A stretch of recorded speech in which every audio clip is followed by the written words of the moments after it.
What is up, folks? I have a big stack of gear in front of me, and in this video, I'm gonna go over my very subjective guide to gifts that chefs actually want. This list is gonna start with, you don't know the person at all, you just know that they work in a professional kitchen, I don't exactly know what's on their prep list, all the way to, this might be my partner, my sibling, someone very close in my life where I know a lot of context on what they're working with on the day-to-day, and I have a little bit more insight into what they might enjoy as a gift. Starting off with the no-brainer, the thing that came up and became a meme because of the bear on Hulu, a Sharpie.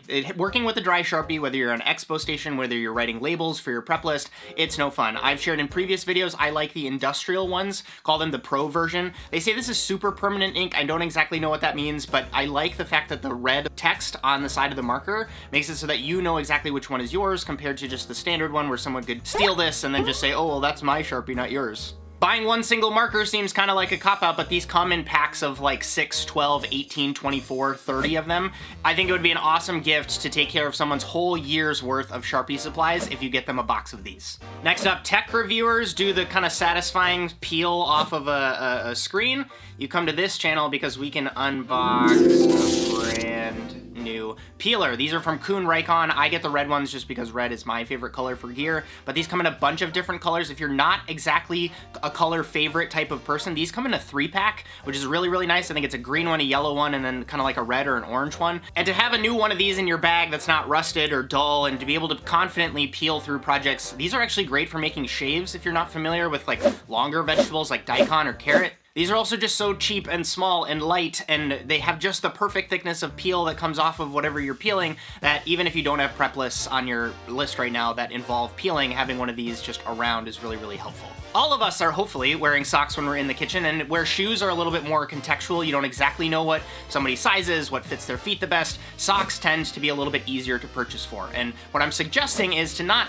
get more pairs, but what about an upgrade in socks? I know for me, when I was going from the sport socks, I would wear like Under Armour ones or Nike ones, and then I upgraded to getting socks that had some merino incorporated. For someone whose feet sweat a lot, having some wool in my socks is incredible, because not only does it cut down on the like sweaty feeling I have on my feet, but it's also like an odor management thing too, and so I really appreciate an upgrade in socks. All right, we're gonna continue here more on the you know them scale, and this is a really cool gift because it not only helps the person that you're gifting, but it also helps another hospitality business, and this is to know what this person likes to do on their day off. Do they like to go to breweries, distilleries, go to restaurants, check out coffee bars, get their knife sharpened, go to museums, hiking, visiting a ceramicist, something cool that this person already is doing on their day off that you can provide them an experience to. If you've heard them mention maybe like a 2 Michelin-star tasting counter, is there a world where you could gift them an experience to that place? Common misconception, you don't have to ball out and get the $500 tasting menu to do this. I am a big fan of going into like bar settings or a la carte sections of restaurants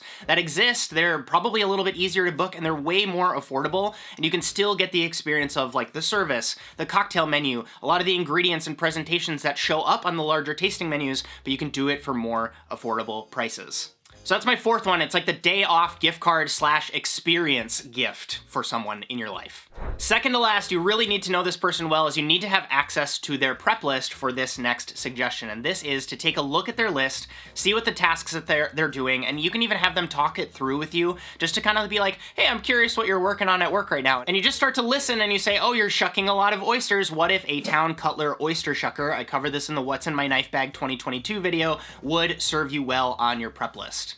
These come in a couple different colorways. I'm a big fan of like the forced patina on this, the ergonomics of this, the sharpness and the beveling that they have on something like this. It's such a beautiful alternative to the cheap oyster shucker that your person is probably using.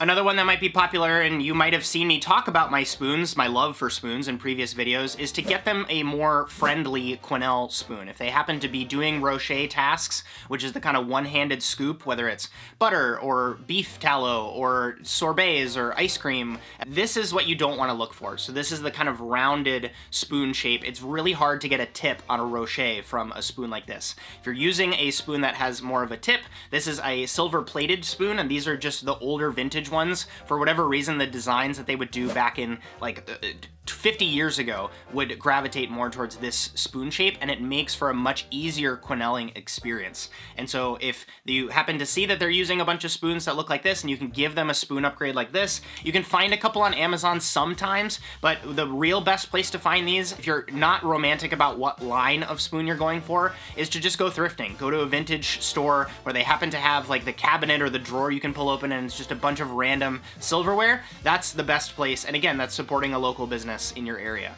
The last one you will actually find in the comments. So if you want to go ahead and leave a gift idea that you would happen to actually get really jazzed about if someone were to give it to you and you are working in professional kitchens, leave it down in the comments, and then everybody can go ahead and peruse that to see just kind of like a community collective gift guide down low, and everybody can share their thoughts, why you want certain things. Maybe you can even share links if there's a specific brand or a specific feature that you look for in that product. So consider this list 5 from me and 1 from you folks. My name is Justin Khanna. I really appreciate your attention. Don't forget to like this video and subscribe to the channel, and I hope you have a good one.